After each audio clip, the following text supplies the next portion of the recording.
All right, thanks everybody for being here and agreeing to talk with me about questions about going on the job market when you're in a PhD in political science. I'm Kathleen Cunningham from the University of Maryland, and why don't we have everyone introduce themselves, starting with Gareth. I'm Gareth Nellis, an assistant professor at UCSD, and have also served as the placement director here for the last 2 years. Thanks, Gareth. Brad. I'm Brad Smith. I'm an assistant professor at Vanderbilt University, and I'm in my first year of serving as the placement director here. Congratulations. Claire. Hi, everybody. I'm Claire Adida, professor of political science at UC San Diego, and in my second year as director of grad studies. Great. Thanks, Claire. And Emily. I'm Emily Ritter. I'm an associate professor of political science at Vanderbilt, and I'm the outgoing DGS for our department. Great. Also, congratulations. Thank you. So I've sent you all a few questions that I get pretty frequently from students throughout their tenure in the program, and I'm looking forward to getting your thoughts on these different questions. So let me start with a general one about what kinds of jobs are available for people with a PhD in political science. And Brad, why don't you start us off talking about the academic track? Okay, so I think with the academic track, you can sort of organize your thinking about it into there being sort of three broad sets of positions that one could apply to. And really there's sort of two. The first is really sort of contains two separate tracks. So the first, and this is sort of I think what most people who are interested in the academic job market, the ultimate goal is to pursue a tenure track appointment at a university. But within that, there's kind of two paths. There are research-oriented universities and teaching universities. And for both of those, my understanding is that in political science, the job market basically runs from, applications tend to be due the earliest ones are in August, the latest ones are maybe at the end of September, middle of October. Sometimes they push into the middle of October. And for those, we'll talk about the packets that you want to put together are pretty standard. And the second kind of positions that people look for are postdocs, and those are very very wide ranging. It's sort of hard to give a one size fits all answer. The main thing with those is that market tends to run a little bit later. So you can sort of think of there as being, I think it's useful to place it into sort of three categories. There's, sort of tenure track appointments at research or teaching oriented colleges, and then postdocs. And then of course, there are also a variety of non-tenure track, visiting positions and things of that nature. So I guess, there are really four categories if you're sort of thinking of those teaching and research positions as being separate or the same. There's three or four depending on how you think about those teaching and research positions. Great, thanks, Brad. Let me ask Gareth to start our conversation about some other pathways. Yeah, so there are many exciting alternatives to academic careers for political scientists. I say it's a discipline which gives a set of transferable skills which make you hugely employable, and I think that can be really exciting for a lot of our grad students. It's also worth, I think, saying that many of these jobs tend to be better paid, come with more flexibility in terms of location, can entail better work-life balance than many academic careers. So it is something to consider seriously. I think of dividing these alternative to academic career jobs into three bundles. So one set of jobs entails a kind of direct application of the substantive knowledge that you've gained from your political science PhD. So this can be positions in think tanks, international organizations, civil society organizations, staffer public affairs positions in government, political parties and campaigns, political risk consulting, crisis management firms. So those are just some examples where you will actually be applying the kind of the set of knowledge that you gained from your PhD. There's another sort of set of jobs which more and more of our students are getting, which leverages these quantitative skills that you build through the program. especially if you're someone who's working intensively with statistics. So these are jobs in data science and the tech industry. That's a really big sector which has hired quite a few political scientists recently.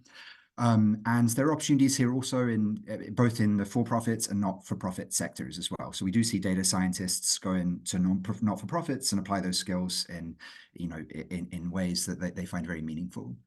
And then finally, there are a set of very large set of jobs which leverage your analytical skills kind of broadly construed. So these can be consulting jobs, jobs in healthcare governance. We've seen the intelligence services, places where you won't necessarily be applying the direct substance or even be using your data science skills very much, but nevertheless appreciate you for having this PhD and this kind of strong set of analytical skills. So that's how I'd sort of divide that landscape.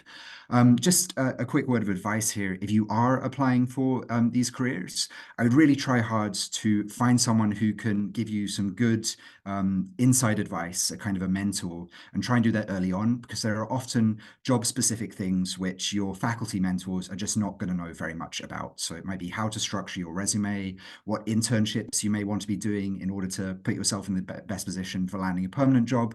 So try and, through your networks, look for someone who can mentor you early on. Thank you, Gareth. That's really helpful. Emily, do you want to add some to this topic? Gareth mostly covered it. My only thing to add would be that, so I think a lot of us, when we talk about alt academic careers, think about the statistical abilities and the technical abilities and the research design abilities that that a PhD in political science brings to other jobs. But I think another thing that's really important to think about is your ability to communicate really complex things and difficult things in ways that are really accessible to people. And I think that that's much more important. I think it's important for all of us, but I also think it's more important in alt academic jobs, because often you'll be writing press briefings or you'll be writing things for people who are not political scientists in any way. And so the ability to communicate kind of flexibly for different audiences is a little bit extra important when it comes to alt academic jobs. Great, thanks. Claire or Brad, do you want to add anything more to this question?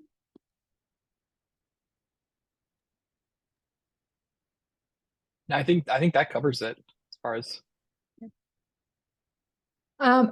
Just a couple of thoughts. So I think more and more in terms of academic jobs, I think that postdocs have become really more and more popular. There's been more opportunities, more postdoc opportunities, and I think this should be something that candidates seriously consider. It buys them time to get publications going before they have to start teaching. Or time to think about, how to get that book conference together and feedback and get the book manuscript out. So I think postdocs, I encourage candidates to think about postdocs as not just as like a second best, but as like a really good opportunity that'll make them even more appealing on the market a year or two later.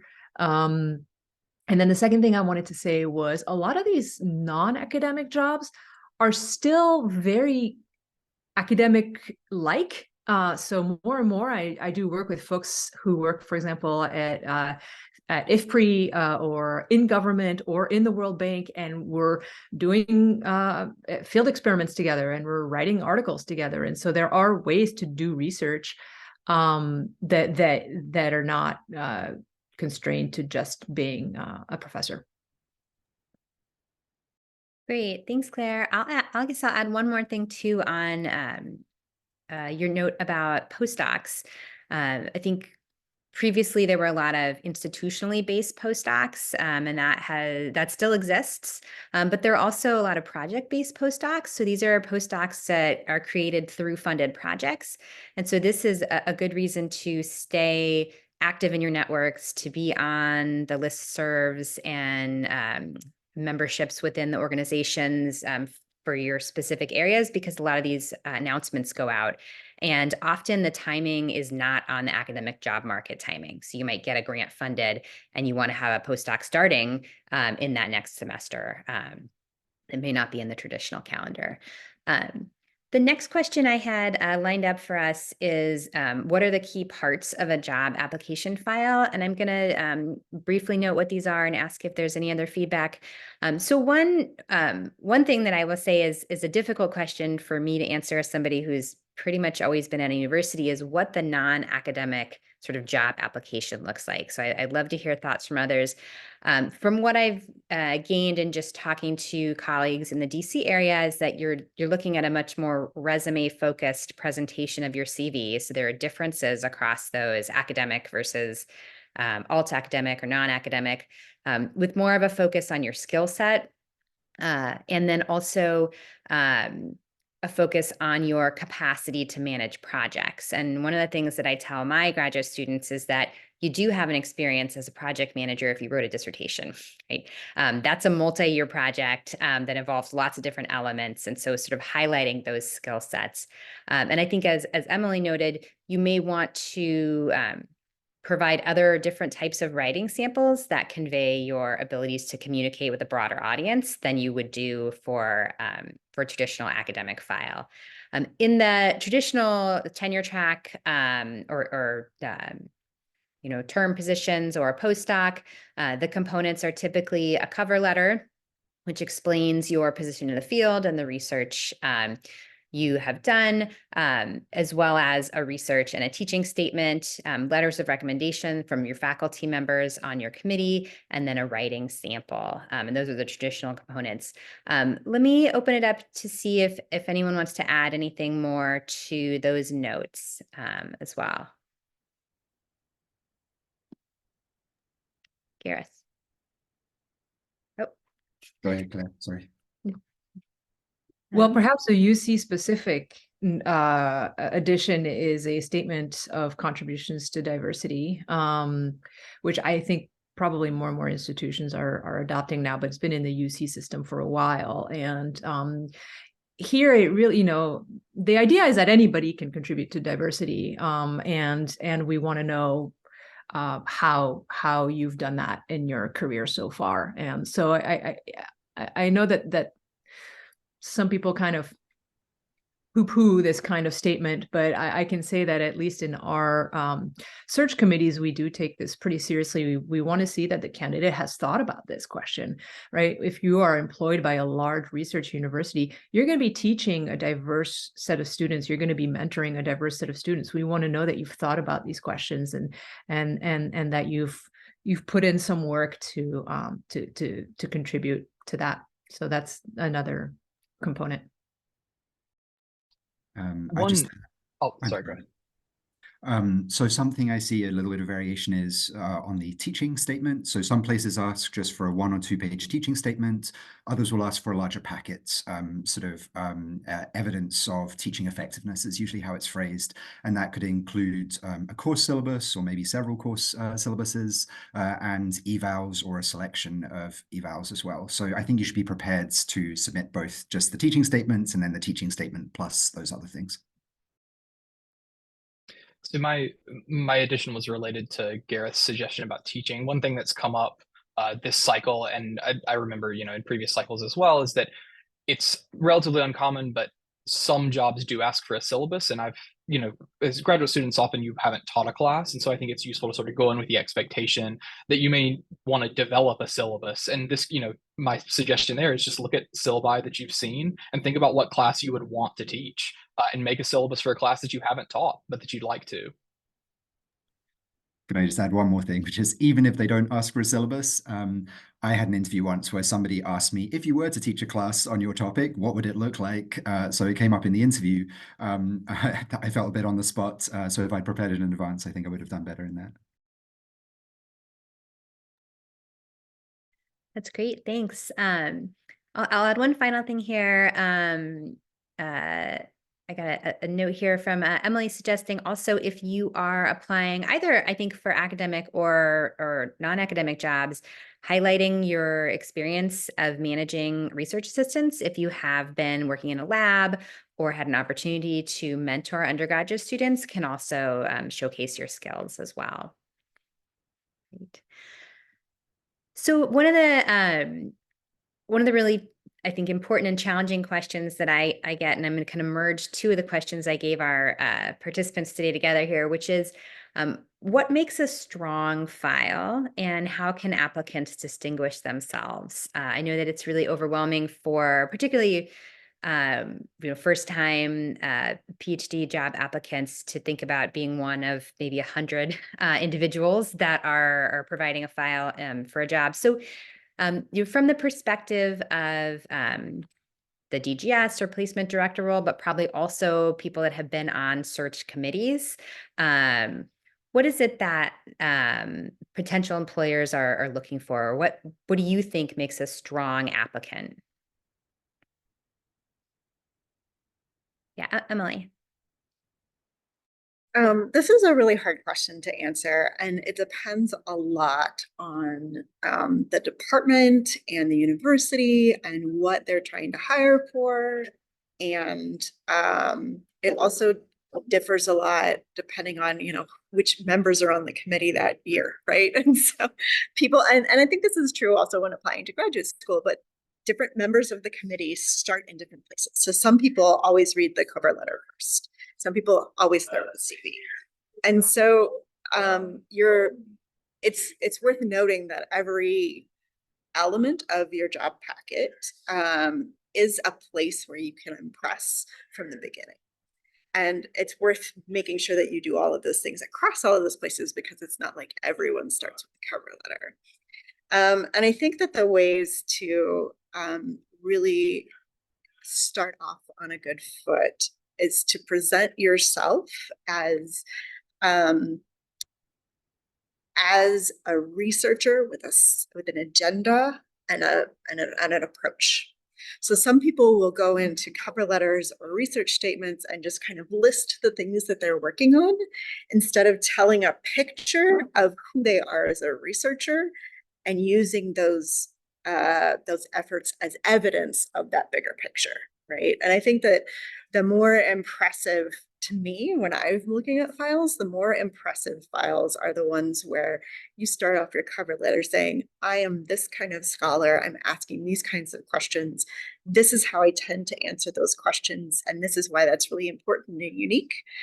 Now let me give you some details about that. And so the more you can kind of present yourself as a professional that has an identity, I think that those files really stand out to me. And there's not like a clear way to do that. And I can't give you a 1, 2, 3 to do that, but I think that is what really stands out from being the difference between this is a talented graduate student and this is someone who I want to be my colleague. And then I have answers to the publication question, but we'll come back to that. Okay. I just want to 100% endorse what Emily just said. And for me, I would go, in order to figure out what kind of a scholar is a candidate, I'm going to look at your cover letter / research statement, and I'm going to look at your writing. What is your research about? At the end of the day, I think we want someone who's written a really good dissertation, where I've learned something new about an important question. So I know that there is this pressure to publish. I can't speak for all search committees, but I can say that somebody who has served on search committees, it's more impressive to me that's when someone has, maybe only one publication, but like it's a really good paper, it's really good research, well done, important question, rather than someone who's got, 5 or 6 publications and they're not really connected and it's not clear what this person is what they're a scholar of. So for me, I 100% support what Emily said, and it's really about like, what is this scholar? What have I learned from this scholar? What is this a scholar of? Yeah, I agree with everything as well. I would say for a research intensive position, a very strong polished job market paper is the kind of the essential part. The research has to be really strong. There are ways you can also kind of, load some of that work as well by making a really gripping abstract and introduction. Like people don't have a time to read in great depth the whole paper, but if you can communicate the central message in the abstract and show the introduction has like a nice structure which makes a compelling case for what you're doing, that's really going to sort of lift you towards the top of the pile from the start, or at least that's been my experience. Yeah, I completely agree with all of this. I think Emily's, I want to emphasize again Emily's point about the application being holistic.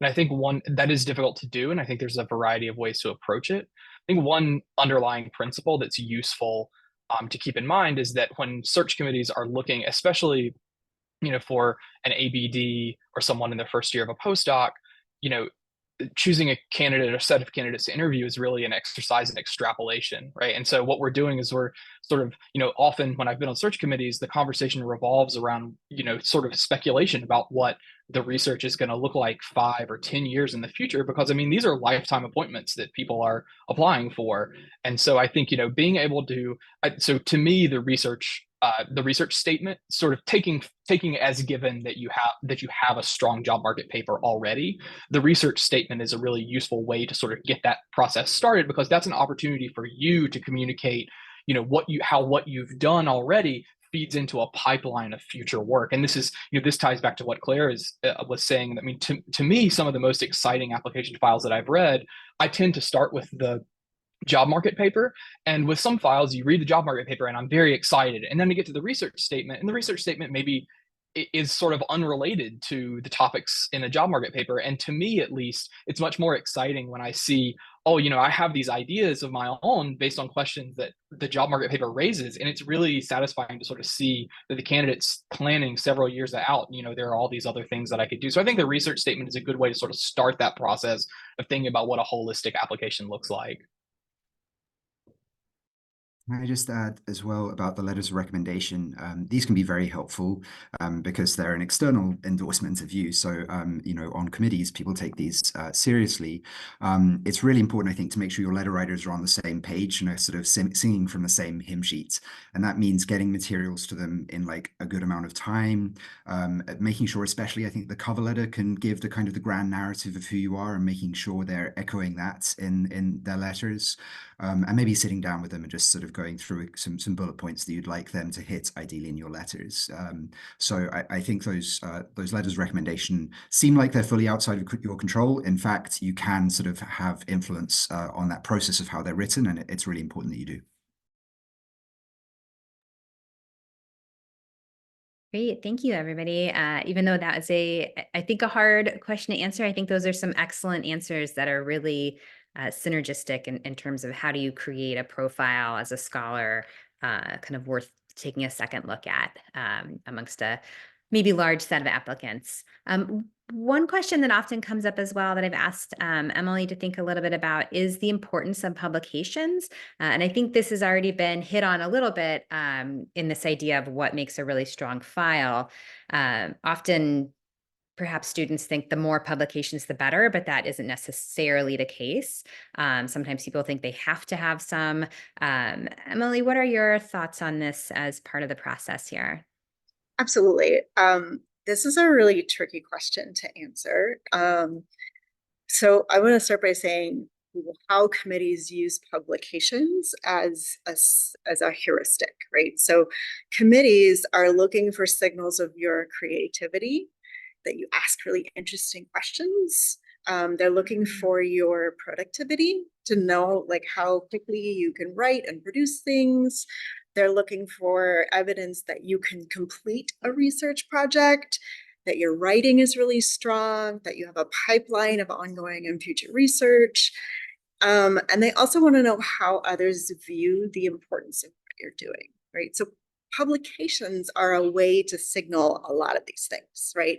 They get to signal that you've completed something, that you've written it well enough to get published, that that you can successfully finish the project, etc. And it also signals how others view the importance of the work because they have accepted it. It's gone through the review process and the editors have accepted it.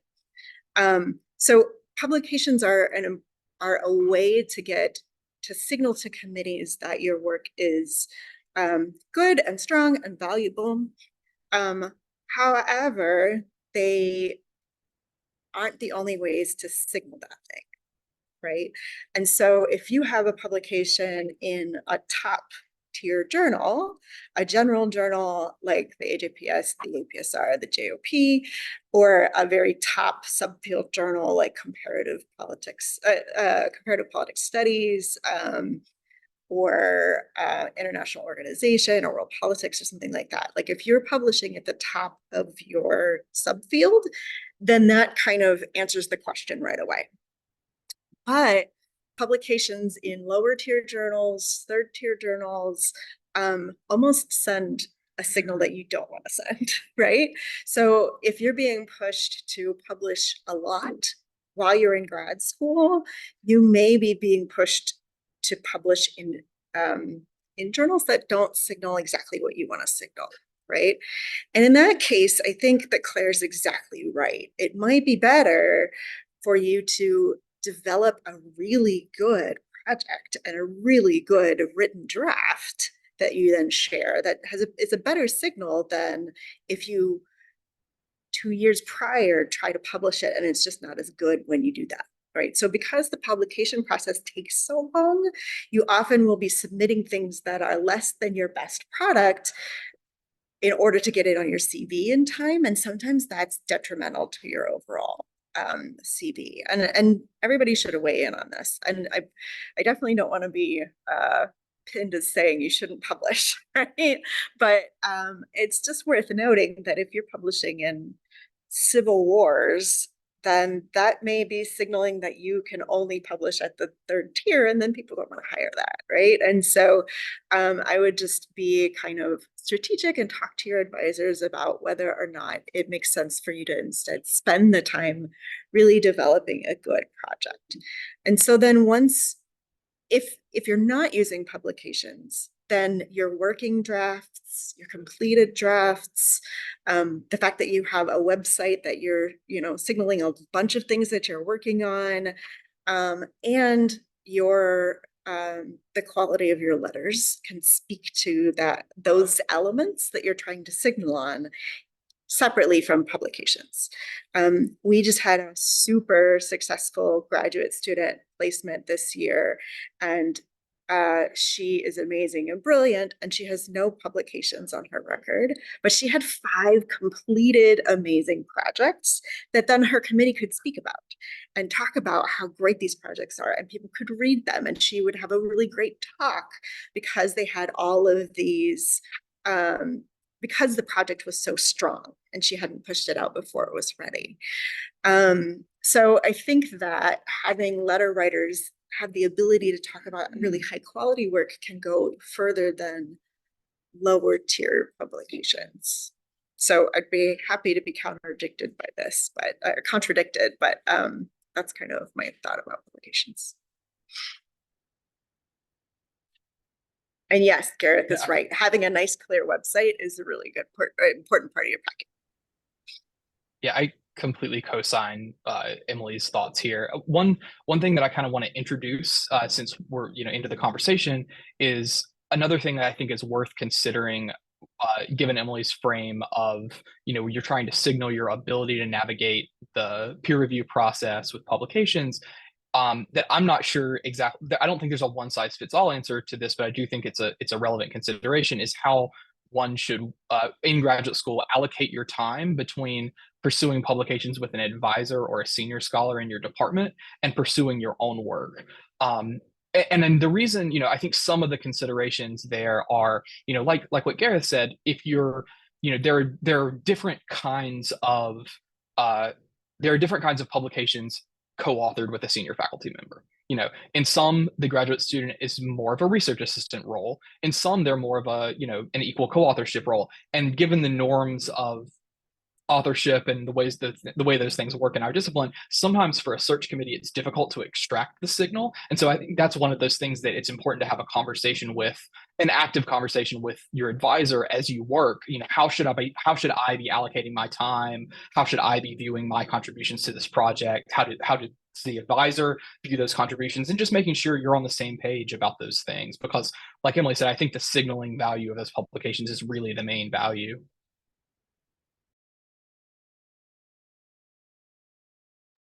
Can I just add something to what I just said? Is that in particular, when you are from a university that may not have as prominent names on your committee, or your department is not as higher ranked as others, then one of the ways that you can signal that high quality is having an external member of your committee who is from a higher ranked university, who can then kind of compare your work to graduate students at their institution, for instance. And so they can act as that sort of external judge of the quality of your work more effectively than I think your internal committee can, right? Everybody's opinion and the way they write their letters matters, but I think an external committee member can be especially important if you're from one of those, you know, if you're not from an Ivy League department, which most of us aren't. So Yeah, I want to, I agree with everything that's been said. I wanted to emphasize maybe one thing, which is that one of the red flags for me, and I see some of our grad students do this. I mean, any grad student, all grad students do this, is that they get really excited about a bunch of side projects with co-authors, usually their peers or colleagues. And then they'll focus on that instead of making progress towards their dissertation. And so, you know, and those may lead to a publication. And so that's really exciting, because it could be maybe a quicker project, a quicker side project that can get you a nice little publication and this line on your CV. But that, you know, we don't always view that favorably when we're evaluating the candidate. If we see that this came at the cost of working on the dissertation and developing a strong dissertation and a strong job market paper. So you do want to, I mean, I think side projects are important, but you do want to make sure that it doesn't come at the cost, at the expense of the quality of your contribution, which is your dissertation. I agree with everything. For research-intensive positions, I think this sort of maxim of quality over quantity is really important when thinking about publications.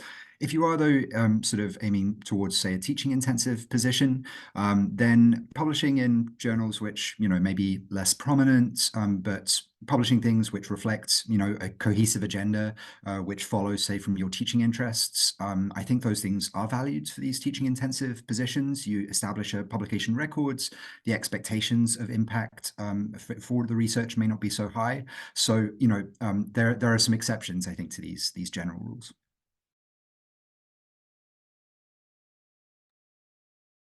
Yeah, thanks everybody. I think that in particular is really great advice. And I think one of the things that I ask my students to do, which may or may not irritate them, I'm not sure, but is to ask me before they start on a co-authored project with another student, so that I can give them my feedback, whether or not this is a project worth pursuing. Because it is, as Claire said, it is very exciting to work together. Collaboration is one of the most fun parts of the job. And when you're writing a dissertation, it may not be the best use of your time in terms of what you're able to present when you go on the job market. Let me kind of finish this up with a final question here that I get asked and have a little bit of difficulty answering. I think it is highly subjective, but is how do you know when you're ready to go on the job market?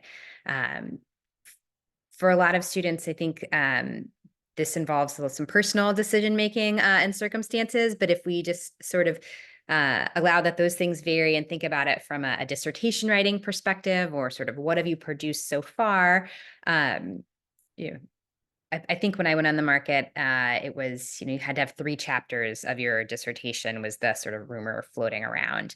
But what do you tell your students as they approach this decision?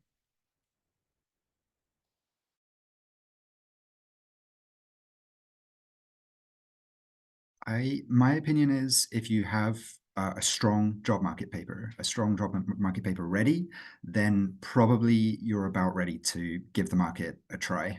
So I would say, 3 very well developed papers is not necessary. Very few people would have that on the market nowadays, but one very strong job market paper is probably enough to initiate a serious conversation with your advisors about whether this is the right time, and their input's going to be really kind of fundamental to this decision. I just want to say one thing, which is that being on the market itself is immensely time-consuming and emotionally quite draining. So there's a kind of opportunity cost to being on the market, which is you're not going to be making progress on the other parts of your dissertation, or potentially making the job market paper or chapters even stronger. So you have to consider that trade-off, where on the one hand, having more shots at the market is helpful, I think, for most people, but having the strongest materials possible is also very important. Yeah, just wanted to piggyback on that. I agree with Gareth. In terms of timing, I would say a good strong job market paper by the spring before you want to go up, so that you spend your summer working on your job talk or circulating that job market paper to folks who maybe are not on your committee, getting more feedback, and then you're ready to submit your material in August, September. So obviously this is a conversation you should be having with your chair or co-chairs, and your chair has to be on board. Your chair is going to be writing that letter of recommendation. They have to be on board with it. But I would start that conversation probably in the fall, the winter of the year before you want to go up, so that you can aim to have a good draft of your job market paper in the spring, and then do the summer practice job talks. Yeah, I strongly agree with Claire's points. Especially, I want to reemphasize the one about starting the conversation early. I think sort of at minimum you want to start in the fall the year before, basically when the market starts the year before you want to go on the market, because that's what's going to enable you to work out the kinks in the job market paper and give yourself months and months to work on that. Another advantage of starting early is that you can submit your abstracts for MPSA and APSA, those conferences, and those can be great networking opportunities to sort of get your ideas out there just before the market starts in full and people sit down and read the files. Try and use the job market year to present your work in those venues. One thing that I think is kind of implicit in a lot of the discussion that we've had that I want to make sure is explicit, and a thing that I inherited from previous placement directors, is it's really helpful to sort of think ahead and make a backwards timeline, right? So if you plan to be on the market in 1 year in the fall, think about what does that imply for the milestones that you need to have. You need to have a polished job market paper by the spring before. You need to be talking, you need to be thinking about, once I'm on the market, when can I defend my dissertation if I'm successful at landing a position, right? Because that will typically be expected. So I think just having that timeline, even if you miss, deadlines, sort of having an idea, because one thing that, has become apparent to me is that that's not, the length of the timeline is not obvious when you're a graduate student. And so thinking ahead is really important, and constructing that timeline explicitly with dates for yourself can be very useful. Can I also just say a broader thing, which is we are giving sort of advice to the average candidates, but one of the things I see is that there are an enormously varied pathways to success through the academic job market. It's not a one-size-fit-all type thing at all. Some people go on 3 times and land a job in a top 10 department on the 3rd time. We've had a couple of cases of that recently. Some people get 2 postdocs in a row, then land a tenure track job in a spring search, something we do at UCSD quite a lot. So you may feel that you don't fit the mold perfectly, and you're taking weird paths through the markets. In fact, everybody really seems to have a weird path. There's very few who go on the market for the first time, land a job in the fall, and then that's the end of it. I want to definitely agree with Gareth that you should not. I think Miriam Holman says that comparison is the thief of joy. So don't think that because your path is different from whoever is in the carrel next to you, or what you think is the average path, because the paths vary quite a lot. And also what you want for your life is different from everybody else, right? Some people only want to live in a city. Some people only want to live in the state of Iowa. And so, so there are things that make your search different from everybody else's. I got my first job in a spring search, in a late search. I've moved 3 times because I found things that were better matches for me. So like whatever you get in the final year of your grad program is not what you have to have forever. And it doesn't have to be thought of that way. Another thing I want to emphasize is that you should ask your committee members and also past colleagues for examples of successful job market materials, right? People who did well on the market, see how they wrote these things, and ask for their help and for them to read your materials. The last thing that I think is a bit of advice that I found really useful, but is hard to follow, is that as much as you can when you're on the job market, try to limit or set boundaries around the time that you're going to obsess about the market, right? So if you can maybe set aside 2 days that, okay, I'm only going to look at apps and jobs on these 2 days. I'm only going to fill out applications on these 2 days. I'm only going to work on my materials these 2 days. And then the rest of your time is working on your dissertation and your job market, right? And your papers, because the advancement that you make in your research, even during the job market, will help you more if you have to go on again, or if you get an interview, than obsessing about the market. And also just limiting the amount of time that you can be actively anxious about something is probably good for your mental health too. So I know it's really hard to do that and to put aside the job market thinking to work on your research, but I think it will make you happier and also more successful if you can try to put boundaries on that. Can I just add, I think that is so important. Emily, I'm glad you raised this.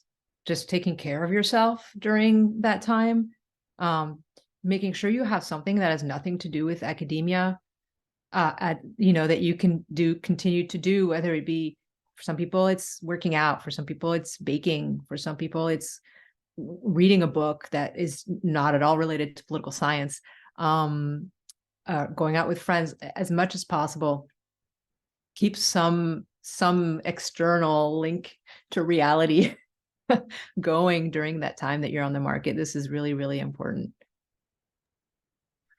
Yeah, and then on the same point, this is going to be a time of disappointments for sure. The most successful candidates have kind of reams of rejections. This is just part of the process. The good news is you only need one job. And I think another thing to bear in mind is that there are lots of reasons unrelated to quality why people don't get particular interviews or don't land the final offer, once they've had a flyout. Yeah, just keep that in mind and take care of yourself, as Claire said. Great, thank you. I think this is a perfect place to end our discussion. These are some great words of wisdom about not just how to do going on the job market, but how to survive going on the job market. And maybe, I don't know if there's anything but enjoying it, but enjoying the job you eventually get. Thank you so much for joining me today and talking about this. I hope this is helpful for PhD students who watch it and are planning on going on the market. I'll just make a final plea here as an advisor to make sure you're always talking to your advisor and your chair, your co-chairs about what your plans are, keeping them in the loop and getting their full support as you go through this process. You're not doing it alone, and they should be offering you their support as you go along. And also take their advice. If they say you're not ready, you're not ready. Yes, and as Emily says, take the advice of your advisor. That is actually the perfect endpoint there. Thank you so much, all of you, for joining me. Bye, everyone.